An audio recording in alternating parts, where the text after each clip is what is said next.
کہ آج کے خطبے کا جو عنوان منتخب ہوا ہے وہ ہے برائی پر خاموش رہنا جرم ہے۔ یہ جرم ہماری نظر میں اور آپ کی نظر میں نہیں ہے، یہ جرم شریعت کی نظر میں ہے، کیونکہ ہمیں اور آپ کو استطاعت کے مطابق بھلائی کا حکم کرنا اور برائی سے روکنا واجب ہے۔ گناہ کے دو قسمیں ہیں، ایک گناہ کبیرہ ہے جو بڑے بڑے گناہ سے جانے جاتے ہیں اور جس کو اللہ تبارک و تعالیٰ بغیر توبہ کے معاف نہیں کرتا، اور ایک گناہ ایسے بھی ہوتے ہیں جو صغیرہ گناہ، چھوٹے چھوٹے گناہ، جن کو اللہ تبارک و تعالیٰ بعض اعمال کی وجہ سے ان گناہوں کو معاف کرتا رہتا ہے۔ جیسے وضو کر لیا تو اللہ تبارک و تعالیٰ نے صغیرہ گناہوں کو معاف کر دیا، ایک نماز پڑھ لیا پھر دوسری نماز پڑھ لیا، ان دونوں کے بیچ میں جو صغیرہ گناہ ہوئے اللہ تبارک و تعالیٰ نے معاف کر دیا۔ ایک رمضان سے دوسری رمضان، ایک رمضان مکمل رکھا پھر آگے آئندہ دوسرے رمضان کا روزہ مکمل رکھا ایمان اور احتساب کے ساتھ، تو اللہ تبارک و تعالیٰ بیچ کے سال بھر کے گناہوں کو، صغیرہ گناہوں کو معاف کر دیا۔ اسی طرح سے اور بے شمار ایسی چیزیں ہیں، جیسے مثال کے طور پہ توحید کو اپنانا، توحید کے اپنانے اس کے فوائد کے اندر ذکر ہے، 3 باتیں ہیں، ان میں سے ایک بات یہ بھی ہے کہ اللہ تبارک و تعالیٰ ہمارے گناہوں کو معاف کرتا ہے۔ تو گناہ کبیرہ اور گناہ صغیرہ، چھوٹے گناہ اور بڑے گناہ، چھوٹے گناہوں کو اللہ تبارک و تعالیٰ بعض عمل کی وجہ سے معاف کرتا ہے، بڑے گناہوں کے لیے اللہ تبارک و تعالیٰ نے دروازہ بند نہیں کیا۔ اللہ تبارک و تعالیٰ سے آپ توبہ کریں، استغفار کریں، گڑ گڑائیں، روئیں، 2 آنسو گرا دیں، اللہ تبارک و تعالیٰ اس کو بھی معاف کرنے کے لیے تیار ہے، کیونکہ اللہ تبارک و تعالیٰ فرماتا ہے ادعونی استجب لکم، اے دنیا کے ساری انسانیت، جمع کا صیغہ ہے، ادعونی، مجھے پکارو، مجھ سے دعا کرو، مجھ سے التجا کرو، استجب لکم، گارنٹی اللہ دے رہا ہے کہ میں تمہاری دعا قبول کروں گا۔ یہ بات یاد رکھیں، ذہن میں رکھیں، ذہن نشین کر لیں۔ دنیا کے کسی انسان سے آپ دعا کر لیں، دنیا کے کسی انسان سے التجا کر لیں، وہ آپ کے دعا کو رد کرے گا، نہیں قبول کرے گا، غصہ ہو جائے گا، اور اگر کوئی ایسا ہے جو وفات پا چکا ہے اس سے آپ دعا کریں تو کبھی بھی اس نے گارنٹی نہیں دی، لیکن اللہ تبارک و تعالیٰ نے اس بات کی گارنٹی دی، مجھے پکارو استجب لکم، میں تمہاری دعا کو قبول کروں گا، میں تمہاری پکار کو قبول کروں گا، میں تمہاری التجا کو سنوں گا اور اس کو مانوں گا۔ اللہ تبارک و تعالیٰ خود اپنے آپ کو کہہ رہا ہے، یہ اللہ تبارک و تعالیٰ کا حکم ہے۔ تو گناہ صغیرہ ہو یا گناہ کبیرہ ہو، ہم میں سے ہر شخص پر اپنی استطاعت کے مطابق واجب ہے کہ اس کے جو ہے حکم کرتے رہے گناہوں سے بچنے کے لیے، اور یہی معاملہ انبیاء پر بھی ہے، یہی معاملہ انبیاء پر ہے۔ انبیاء کو مبعوث ہی اس لیے کیا گیا تاکہ اللہ تبارک و تعالیٰ کے کلمات کو سنا دیا جائے اور برائیاں جو معاشرے کے اندر ہو اس کو مٹا دیا جائے، مٹانے کی کوشش کی جائے، اور اللہ تبارک و تعالیٰ کے فرمان کو عام کر دیا جائے۔ انبیاء کے مبعوث کرنے کا جو مقصد ہوا کرتا تھا، وَلَقَدْ بَعَثْنَا فِي كُلِّ أُمَّةٍ رَسُولًا أَنِ اعْبُدُوا اللَّهَ وَاجْتَنِبُوا الطَّاغُوتَ، تو طاغوت یہ برائیاں ہیں اور اللہ تبارک و تعالیٰ کی عبادت یہ نیک ہے، یہ معروف کام ہے، ان دونوں کا حکم دیا۔ موسیٰ علیہ السلام کو اللہ تبارک و تعالیٰ حکم دے رہا ہے اور ان کے بھائی حضرت ہارون علیہ السلام کو حکم دے رہا ہے۔ اللہ فرماتا ہے فرعون کے پاس جاؤ، اذهبا الى فرعون انه طغى، اے موسیٰ علیہ السلام، تم اور تمہارے بھائی، آپ اور آپ کے بھائی جاؤ فرعون کے پاس، انه طغى، اس نے نافرمانی کی ہے، اس نے کیا کیا، وہ حد سے آگے بڑھ گیا۔ رب ماننا چاہیے، اللہ کو اپنے آپ کو رب بتا رہا ہے، اور وہ بھی رب کوئی چھوٹا موٹا نہیں کہتا کہ انا ربکم الاعلی، سب سے بڑا میں رب ہوں، سب سے اعلیٰ میں رب ہوں، سب سے زیادہ پاورفل میں رب ہوں۔ اللہ تبارک و تعالیٰ کے مقابلے میں ایسا وہ خود کہا کرتا تھا۔ تو اللہ تبارک و تعالیٰ نے اس وقت کے نبیوں کو بھیجا، دونوں نبیوں کو، اذهبا، آپ دونوں جاؤ، الی فرعون، فرعون کے پاس جاؤ، اس نے جو نافرمانی کی ہے اس کے بارے میں کہو، اور کیا کہنا ہے، فقولا له قولا لینا لعلہ یذکر و یخشی۔ فرعون ہے وہ رعونت ہے اس کے اندر تکبر ہے، اس کے اندر پراؤڈنس ہے، تو اے موسیٰ علیہ السلام، آپ اور آپ کے بھائی کیا کرنا، بڑی نرم گفتگو کرنا اس سے۔ آپ دیکھو کس سے اللہ کہہ رہا ہے، نبی سے اللہ کہہ رہا ہے، جس نبی کو اور نبیوں کو دعوت و تبلیغ دینے کا، دعوت و تبلیغ کرنے کا، دعوت پہنچانے کا مکمل طریقہ معلوم ہوتا ہے، پھر بھی اللہ تبارک و تعالیٰ نبی کو حکم دے رہا، فقولا له قولا لینا لعلہ یتذکر ویخشی۔ اے موسیٰ علیہ السلام اور اے ہارون علیہ السلام، فرعون سے بڑی نرمی سے بات کرنا، بڑی نرمی سے، ڈنڈا لے کے بات نہیں کرنا، سختی سے بات نہیں کرنا، غصے سے بات نہیں کرنا، اور یہ معاملہ اگر ہمارے اور آپ کے اندر ہو جائے تو انشاءاللہ تبارک و تعالیٰ بہت سارے پرابلم حل ہو جائیں گے. لیکن ہم کیا کرتے ہیں؟ ہم تو کانٹے کے نوک کی طرح کانٹا چبھاتے ہیں اس کو. ہم بات نہیں کرتے, ہم دعوت و تبلیغ نہیں کرتے, کانٹا چبھاتے ہیں اس کو. ایسا نہیں ہونا چاہیے. فقولا لہ قولا لینا لعلہ, اس کے سے نرم بات کرو, اچھی گفتگو کرنا, نصیحت والی گفتگو کرنا. لعلہ یتذکر یخشی, ہو سکتا ہے وہ نصیحت حاصل کر لے, او یخشی, اور اللہ تبارک و تعالیٰ سے ڈر جائے. فرعون ڈر جائے. اور نبی مکرم صلی اللہ علیہ وسلم کو حکم دیا اللہ تبارک و تعالیٰ, وانذر عشیرتک الاقربین, اے نبی کریم صلی اللہ علیہ وسلم اپنی قرابت داروں کو ڈرائیں.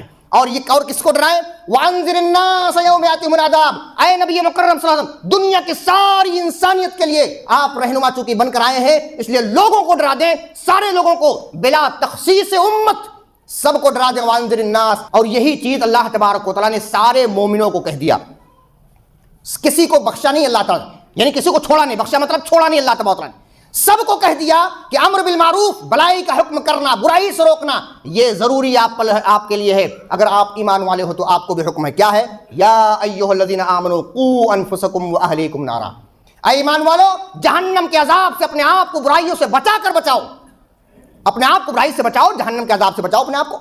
واہلیکم, اور اپنے اہل و عیال کو بچاؤ, اپنے بیٹے کو, اپنی بیٹیوں کو, اپنی بہو کو, اپنے دیگر سارے جو آپ کے ذمے میں ہیں, آپ کے جو ہے ضمانت میں ہیں, آپ کی ذمہ داری میں جو لوگ بس رہے ہیں, رہ رہے ہیں آپ کے گھر میں, آپ واہلیکم نارا, جہنم کے عذاب سے ایسے لوگوں کو برائیوں سے روک کر جہنم کے عذاب سے بچاؤ. یہ کہنا ہے, توحید پر قائم رکھو.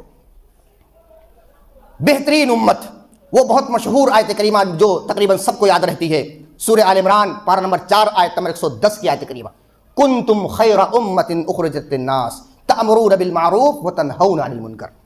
کیا فرمایا اس میں؟ دو چیزیں غور کیجئے گا. تم بہترین امت ہو, لیکن ہاں بہترین امت ایسے ہی نہیں بنا دیے گئے ہو. آپ لوگوں کا ایک فریضہ ہے, آپ لوگوں کی ایک جو ہے, آپ لوگوں کا ایک کام ہے. وہ کیا کام ہے؟ کنتم خیر امت, آپ بہترین امت ہو, لیکن اخرجت للناس, لوگوں کی بھلائیوں کے لیے نکالے گئے ہو. لوگوں کی بھلائیوں کے لیے, لوگوں کی پریشانیوں کو سالو کرنے کے لیے, لوگوں کے ایذاؤں اور تکلیفوں کو حل کرنے کے لیے, غریبوں کی پاسداری کے لیے, یتیموں اور غریبوں اور بیواؤں کو دیکھ ریکھ کرنے کے لیے آپ لوگوں کے لیے نکالے گئے ہو. اور دوسرا کیا ہے؟ کنتم خیر امۃ اخرجت للناس تأمرون بالمعروف وتنہون عن المنکر. دوسرا کیا کہا؟ پہلے تو آپ لوگوں کی بھلائی کے لیے نکالے گئے, لوگوں کے لیے, لوگوں کی بھلائی کے لیے. اور کیا کہا؟ آپ کیا کرتے ہو؟ آپ لوگ معروف کا حکم دیتے ہو, بھلائی کا حکم دیتے ہو, برائی سے روکتے ہو. لہذا برائی سے روکنا, جیسا کہ میرا عنوان قائم ہے کہ برائی پر خاموش رہنا جرم ہے. جرم کیسے ہے؟ سب سے بڑا جرم یہ ہے کہ آپ خیر امت سے نکل جا رہے ہو, بہترین امت سے نکل جا رہے ہو. کیونکہ بہترین امت بننے کے لیے بھلائی کا حکم جہاں کرنا وہیں سے برائی سے روکنا بھی ہے. اسی طرح سے اگر دیکھا جائے, ہم میں سے بعض لوگ, اگر ہم اور آپ یہ چاہیں, اگر ہمارا معاملہ اور آپ کا معاملہ یہ ہو کہ بھئی میں سرل انداز سے, آسان انداز سے ساری باتیں کہتا جاؤں اور اختلاف کسی قسم کا نہ ہو, تو یاد رکھیں اختلاف سے ڈر کر حق بات کہنا بند نہیں ہونا چاہیے. اگر حق بات کہنا نبی مکرم صلی اللہ علیہ وسلم نے بند کر دیا ہوتا تو معاملہ یہاں تک نہیں پہنچتا. وجہ کیا تھی؟ کفار مکہ کا اس بات پر اجماع تھا, باطل پر اجماع تھا. 360 خداؤں معبودان باطلہ کی عبادت کرتے تھے. ایسے باطل اجماع میں جب نبی مکرم صلی اللہ علیہ وسلم آتے ہیں, اور آنے کے بعد جب وہ روح پھونکتے ہیں, وہ آواز لگاتے ہیں, اور آواز لگانے کے بعد سارے لوگ جس بات پر اجماع تھا, تم کون سی بات لے کر آ گئے, تم کون سی نئی بات لے کر آئے؟ اور اسی بات میں غیر تو غیر اپنے لوگوں نے مارا اور پیٹا, اپنے چچاؤں نے مارا پیٹا. ابو لہب کے تعلق سے بات آتی ہے, کہتے ہیں, ایک صحابی کہتے ہیں, میں دیکھ رہا ہوں نبی مکرم صلی اللہ علیہ وسلم آگے تبلیغ کرتے ہوئے جا رہے ہیں, ایک آدمی پیچھے سے پتھر مارتا ہوا جا رہا ہے. میں نے پوچھا یہ آگے تو نبی صلی اللہ علیہ وسلم ہے, میں جانتا ہوں ان کو, یہ پیچھے والا کون شخص ہے جو پتھر مارتا ہے؟ کسی نے کہا یہ کوئی دوسرا نہیں, یہ آپ کے سگے چچا ہے, ابو لہب ہیں, یہ آپ کے سگے چچا. کہنے کی بات یہ ہے, غیروں نے جہاں ایذا دی, تکلیفیں دی, وہیں پر نبی مکرم صلی اللہ علیہ وسلم کو اپنوں نے بھی تکلیف دی. اونٹ کے اونج رکھے گئے, گلے میں پھندا ڈال کر کھینچا گیا, چادر ڈال کر کھینچا گیا, یہاں تک کہ آپ صلی اللہ علیہ وسلم کے دندار مبارک کو شہید کیا گیا, آپ صلی اللہ علیہ وسلم کے گال میں خود کی کڑیاں دس گئیں. یہ سارے معاملات آپ صلی اللہ علیہ وسلم کے ساتھ ہوئے. لیکن معاملہ یہ ہے کہ اگر آپ صلی اللہ علیہ وسلم اس قدر روح نہ پھکے ہوتے, جس کے بارے میں علامہ حالی نے فرمایا کیا کی؟ وہ بجلی کا کڑکا تھا یا صوت ہادی، وہ بجلی کا کڑکا تھا یا صوت ہادی، عرب کی زمین جس نے ساری ہلا دی، اور کہا نئی ایک لگن دل میں سب کے لگا دی، ایک آواز میں سوتی بستی جگا دی، پڑا ہر طرف غل یہ پیغام حق سے کہ گوج اٹھے دست و جبل نام حق سے، سبق پھر شریعت کا ان کو پڑھایا، حقیقت کا گر ان کو ایک ایک بتایا، زمانے کے بگڑے ہوں کو بنایا، بہت دن کے سوتے ہوں کو جگایا۔ بہت دنوں سے سو رہے تھے، عیسیٰ علیہ السلام کے بعد سے لے کر تقریباً کئی سو سال تک یہ سوتے رہے، عبادتیں کرتے رہے۔ ایک توحید کی روح پھونکنے کی دیر تھی کہ پھونکنے کے بعد بلبلا اٹھے، کہا یہ کون سی آواز تم لگا رہے ہو، یہ کون سی صدا لگا رہے ہو؟ یاد رکھیں اختلاف ہوا، لیکن یہ اختلاف باطل کے لوگ کر رہے تھے، حق والے اختلاف نہیں کرے۔ اپنی بات اگر حق ہے تو ہمیں پہنچانا ضروری ہے، اور اگر کوئی شخص سامنے شرک کر رہا ہے، بدعت کر رہا ہے، اسے روکنا ضروری ہے، اگرچہ اپنا کوئی خاص ہو یا اپنا کوئی عام ہو، کوئی بھی ہو۔ یہ نہیں یہ مجھ سے بولے گا نہیں، میرے سے رشتہ داریاں ٹوٹ جائے گی۔ یاد رکھیں رشتہ داریاں بھی توڑی گئیں، نبی مکرم صلی اللہ علیہ وسلم کو 3 سال تک رہنا پڑا باہر، 3 سال تک شیب ابی طالب کے اندر قید رہنا پڑا۔ لوگ لاتے تھے بیچنے کے لیے سامان، ان کے پاس نہیں لے جایا کرتے تھے، ان کے پاس نہیں جانے دیا کرتے تھے، ان کے سامان خرید لیا کرتے تھے، لیکن نبی مکرم صلی اللہ علیہ وسلم کے پاس نہیں جاتے۔ لوگ پتے چوس رہے ہیں، چمڑے کو پانی میں بھگا کر چوس رہے ہیں۔ اسلام کو اس طرح بچایا، اختلاف سے ڈر کر اور ان تمام معاملات سے ڈر کر۔ یاد رکھیں حق بات کو کہنا چھوڑنا نہیں ہے۔ یہ بنی اسرائیل کے بعض لوگوں پر داؤد علیہ السلام اور عیسیٰ علیہ السلام کی زبانی لعنت کی گئی۔ وجہ کیا تھی معلوم ہے آپ کو؟ وجہ کیا تھی؟ داؤد علیہ السلام کی زبانی لعنت کی گئی، بنی اسرائیل کے بعض لوگوں پر عیسیٰ علیہ السلام کی زبانی لعنت کی گئی۔ وجہ کیا تھی؟ اللہ قرآن کے اندر کہتا ہے سورہ مائدہ کے اندر پارہ نمبر 6 میں، کانوا لا یتناہون عن منکر فعلوہ، وہ لوگ جو منکر کام کرتے تھے، وہ لوگ جو برائی کا کام کرتے تھے، لا یتناہون آپس میں وہ روکتے نہیں تھے، آپس میں منع نہیں کرتے تھے، انکار منکر نہیں کرتے تھے، بلکہ کیا کرتے تھے؟ برائی کو دیکھ کر خاموش رہتے تھے۔ اس لیے برائی پر خاموش رہنا جرم ہے، اس لیے خاموش رہنا جرم ہے۔ وہ حدیث آپ سب کو معلوم ہوگی کہ نبی مکرم صلی اللہ علیہ وسلم نے جو اسٹیج بتایا ہے، ہلاکت میں ڈالنا کی وجہ نہیں ہے، اسٹیج بتا دیا ہے۔ اگر آپ کو ڈر ہو رہا ہے اور ڈر ہو رہا ہے تو اس کے اسٹیج کیسے ہیں آپ یاد رکھیے۔ نبی مکرم صلی اللہ علیہ وسلم نے اس مشہور حدیث کے اندر فرما دیا، صحیح مسلم کی روایت ہے، من رآ منکم منکرا فلیغیرہ بیدی فإن لم يستطع فبلسانی فإن لم يستطع فبقلبی وذلک اضعف الایمان۔ کہا کہ اگر تمہیں طاقت ہے تو اپنے ہاتھ سے قوت بازو سے روکو، قوت بازو سے روکو۔ فإن لم يستطع فبلسانی، اگر اس کی طاقت نہیں ہے تو اپنی زبان سے کم کہو اور برائیوں سے روکو۔ شرک ہوتا دیکھ کر خاموش نہ رہو، بدعت ہوتا دیکھ کر خاموش نہ رہو۔ اسی طرح سے منکر کام، نبی مکرم صلی اللہ علیہ وسلم کی مخالفت میں کوئی کام ہو رہا ہے، دیکھ کر خاموش نہ رہو، آپ کہو، حق بات کہو، لیکن کہنے کا انداز بھی بہتر ہونا چاہیے، کہنے کا انداز بھی لین ہونا چاہیے اور شائستگی ہونا چاہیے اس کے اندر، اور زبان کے اندر مٹھاس ہونا چاہیے۔ اور تیسری جو چیز سب سے اہم ہے وہ کہ اگر ان دونوں چیزوں کو آپ مطلب یہ ہے کہ نہیں کر سکتے، علم یستطیع فبقلبی، اپنے دل میں اس کو برا جاننا ہے، اپنے دل کے ذریعے سے روکنا، مطلب اپنے دل میں اس کو برا جاننا، اس برائی پر کبھی راضی نہیں ہونا، برائی پر راضی نہیں ہونا۔ ایک آدمی اللہ کو چھوڑ کر غیروں کے سامنے سجدہ کرتا ہے، آپ دیکھ کر خاموش رہتے ہیں۔ ایک آدمی اللہ سے اولاد نہیں مانگتا یا اولاد مانگتا بھی ہے، غیروں سے مانگتا ہے، آپ دیکھ کر خاموش رہتے ہیں۔ اپنی بیوی ہے کہیں اور جا رہی ہے، اپنا بھائی ہے کہیں اور جا رہا ہے، اپنی ماں ہے کہیں اور جا رہی ہے، آپ خاموش بنے تماشائی۔ 5 وقت ہم تو نمازی ہیں، یاد رکھیں۔ انکار منکر نہ کرنا، اس منکر پر، اس برائی پر خاموش رہنے کے لیے نبی صلی اللہ علیہ وسلم نے فرمایا کہ ہر شخص راعی ہے اور اپنی رعایا کے بارے میں پوچھا جائے گا۔ شوہر بھی ہے اور بیوی بھی ہے، اور اسی طرح سے جس کے ذمہ داری کے اندر لوگ ہیں، اپنی ذمہ داریوں کے تعلق سے پوچھا جائے گا۔ یہ ساری چیزیں، تو پہلی چیز کیا یاد رکھیں، پہلی چیز یہ ہے کہ یہ ہاتھ سے روکیں۔ یہ بھی نبی صلی اللہ علیہ وسلم کے زمانے میں ہوا۔ ہاتھ سے روکنے کا مسئلہ یہ ہے، صاحب اختیار ہو، با اختیار ایک انسان ہو، یا طاقت رکھتا ہو، یا حکام میں سے ہو، یا اپنے گھر والے ہوں، ان کو ہاتھ سے روکنا کیسے؟ حضرت ابراہیم علیہ السلام کو اختیار تھا کہ اے لوگو، جب تم میلے میں اپنے سیلیبریشن منانے کے لیے اپنے تیوہار کے اندر چلے جاؤ گے تو میں کیا کروں گا؟ اللہ تبارک و تعالیٰ فرماتا ہے ان کے قول کو، وَتَاللَّهِ لَأَكِيدَنَّ أَصْنَامَكُمْ بَعْدَ أَن تُوَلُّوا مُدْبِرِينَ فَجَعَلَهُمْ جُذَاذًا إِلَّا كَبِيرًا لَهُمْ لَعَلَّهُمْ إِلَيْهِ يَرْجِعُونَ۔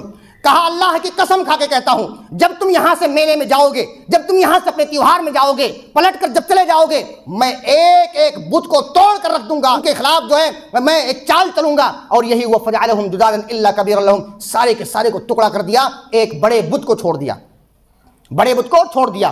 اور اس کی وجہ بھی تھی لعلہم الیہ یرجعون، تاکہ وہ لوگ آئیں اور بڑے بت سے پوچھیں، بڑے بت سے پوچھیں۔ لیکن ظاہر سی بات ہے وہ سارے معاملات آپ عید الاضحیٰ کے موقع پر سنتے رہتے ہیں، تو انہوں نے کیا کیا؟ اس طرح کا معاملہ کیا۔ نبی مکرم صلی اللہ علیہ وسلم فاتح کے انداز میں غزوہ فتح مکہ کے اندر 8 ہجری کے اندر داخل ہوتے ہیں، اور اس وقت نبی مکرم صلی اللہ علیہ وسلم داخل ہو رہے ہیں، اس وقت 360 معبودان باطلہ، کعبے کے اندر بھی تصویریں ہیں، کعبے کے اندر بھی کچھ چیزیں ہیں، اور اطراف میں 360 معبودان باطلہ کی عبادت کی جاتی ہے، ہر روز ایک بت کی عبادت کی جاتی تھی۔ اور اس کے بعد نبی صلی اللہ علیہ وسلم اندر جاتے ہیں، اپنے لکڑی کے ٹھوکر سے ٹھوکر لگاتے ہوئے گراتے ہوئے جاتے ہیں، اور وہ ایک جملہ پڑھتے ہیں جاء الحق وزهق الباطل ان الباطل كان زهوقا، حق آ گیا باطل مٹ گیا، اور باطل مٹنا ہی تھا، یاد رکھیں باطل مٹنا ہی تھا۔ اگر ہم خاموش ہو گئے باطل کو کیسے مٹائیں گے؟ ہم خاموش ہو گئے باطل کو کیسے مٹائیں گے؟ منکر سے کیسے روکیں گے؟ ہم پر لازم ہوتا ہے، اسی لیے کہتے ہیں کہ اگر خاموش رہ گئے تو یہ جرم ہے، خاموش رہ گئے تو جرم ہے۔ اسی طرح سے دوسرا معاملہ آتا ہے، دوسرا معاملہ بہت اہم ہے، یاد رکھیے ہم سب کے لیے ہے۔ دوسرا معاملہ زبان سے روکنا۔ حضرت انس رضی اللہ عنہ فرماتے ہیں نبی مکرم صلی اللہ علیہ وسلم نے فرمایا اے لوگو اپنی صفوں کو سیدھا کر لو، زبان سے کہا اے لوگو اپنی صفوں کو سیدھا کر لو۔ حضرت انس رضی اللہ عنہ فرماتے ہیں ہم میں سے ہر صحابی ایسا کرتا، اپنے ساتھی کے کندھے سے کندھا ملا دیتا نماز کے اندر، اور اپنے قدم سے قدم ملا دیا کرتا تھا۔ یہ صحابہ کا اجماع تھا، سارے صحابہ اس طرح کرتے تھے، سارے صحابہ۔ اور یہ حدیث بھی آپ کے سامنے میں ریفرنس پیش کر دوں، صحیح بخاری حدیث نمبر 725 نمبر کے لیے، صحیح بخاری کی حدیث۔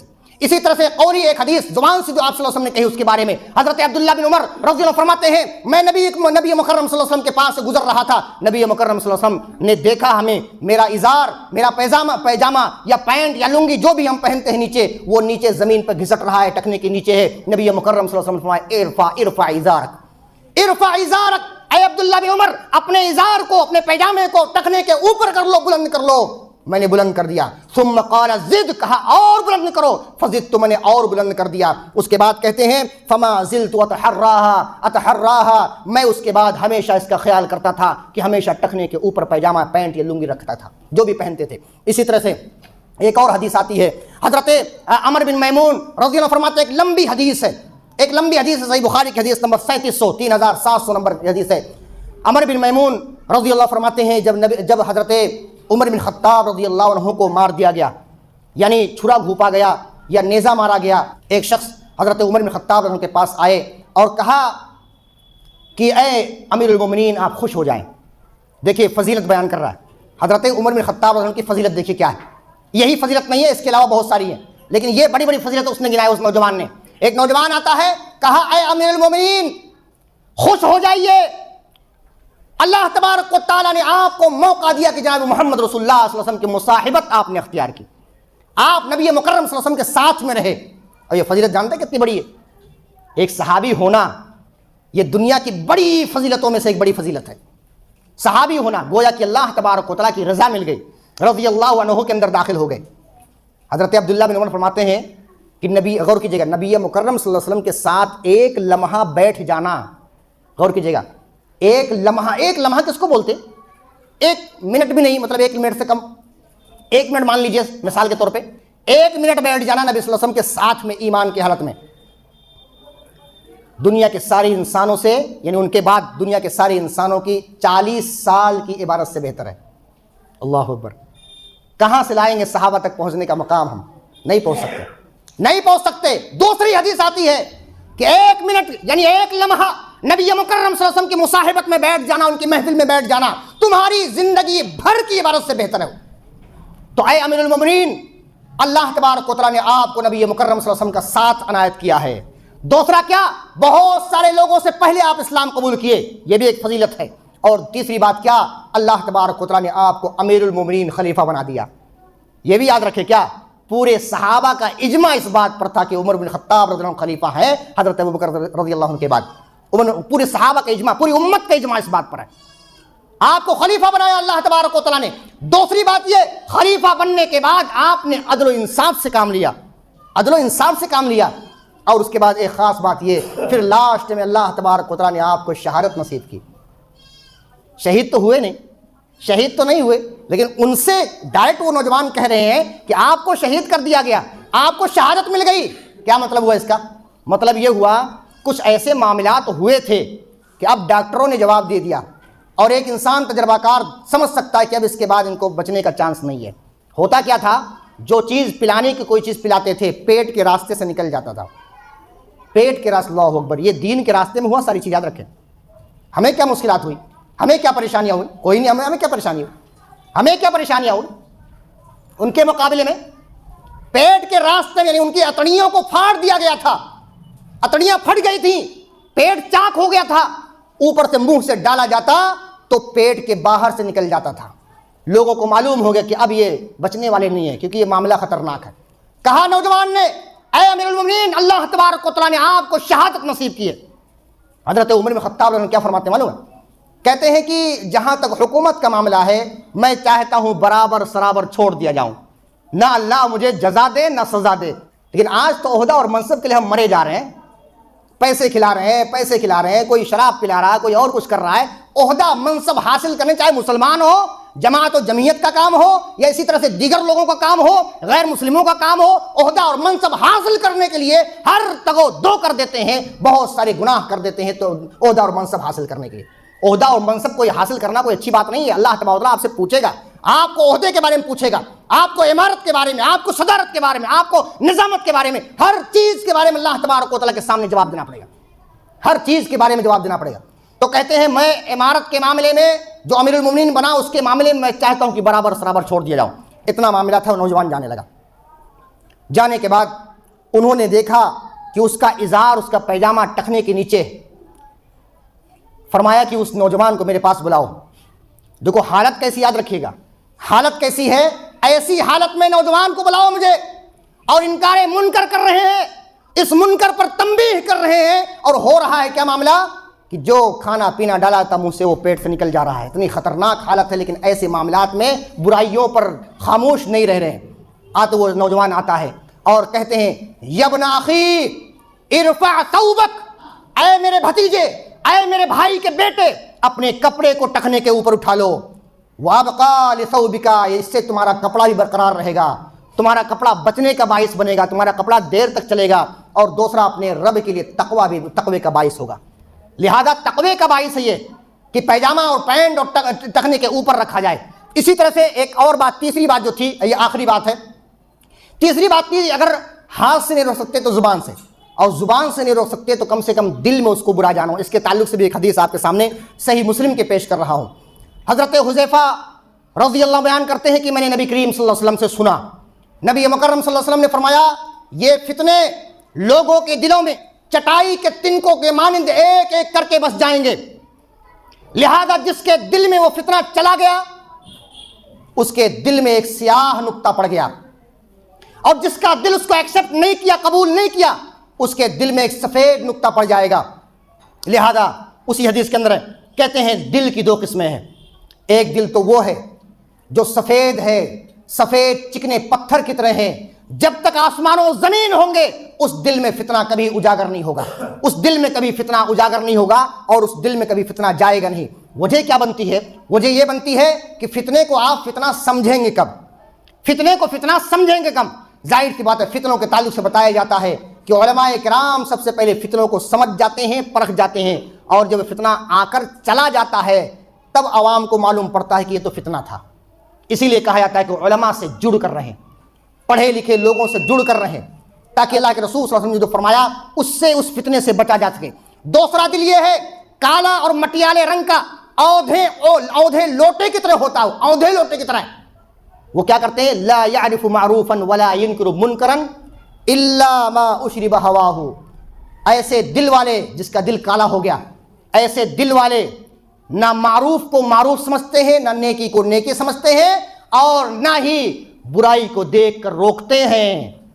برائی کو دیکھ کر نہ روکنا گویا کہ اپنے دل سیاہ ہو چکے ہیں، اپنا دل کالا ہو چکا ہے، مگر اسی بات کو روکتے ہیں جس کی خواہش وہ دل سے کرے، یعنی جس چیز کی وہ خواہش کرتے ہیں ایسی تمام چیزوں کو کرتے ہیں۔ لیکن جب انکار منکر اور برائی سے روکنے کا معاملہ ہوتا ہے تو وہ انکار نہیں کرتے ہیں، ایسے تمام لوگوں کے بارے میں نبی مکرم صلی اللہ علیہ وسلم نے صحیح مسلم کے اندر فرمایا کہ ان کے دل کالے ہو چکے ہیں۔ ہم سب پر لازم ہے A to Z، مجھ پر بھی لازم ہے اور آپ پر بھی لازم ہے کہ اپنے حد تک استطاعت کے مطابق انکار منکر کریں، یعنی امر بالمعروف، بھلائی کا حکم دیتے رہیں، برائی سے روکتے رہیں، ورنہ اگر برائیوں پر خاموش رہیں گے تو یہ جرم ہوگا، اور یہ جرم بہت خطرناک ہوگا، جس کے تعلق سے آج کے اس خطبے میں بتایا گیا۔ آئیے ہم دعا کرتے ہیں کہ اللہ تبارک و تعالیٰ ہم تمام مسلمانوں کو امر بالمعروف والنہی عن المنکر یعنی بھلائی کا حکم دینے اور برائی سے روکنے کی کما حق ہو کوشش کرنے کی توفیق عطا فرما۔ اے اللہ تبارک و تعالی ہم جب تک دنیا کے اندر رہیں توحید اور کتاب و سنت پر عمل کرتے رہیں، اس کے بدلے جنت الفردوس میں اعلیٰ سے اعلیٰ مقام دے اور جہنم سے لا دلا، آمین۔